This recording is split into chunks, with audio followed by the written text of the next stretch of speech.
To change seal in AI limit, the first thing that you need to do is go ahead and teleport to your chosen slum. For example, we are going to temporary campsite first.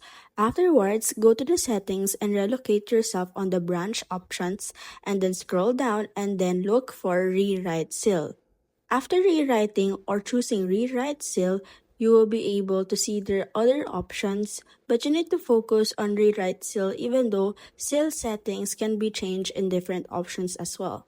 As you can see, when you press on the rewrite seal, you will see their physical, prowess, defense, and resistance. So now you can edit it on your own depending on the seal that you want. Afterwards, you will see there the seal of Pilgrim has been advanced. So, you have to make sure that the seal that you edit is already good for you. Afterwards, on the main seal, press on the seal of Pilgrim or the one that you have edited or changed the settings with. And now you can play the game.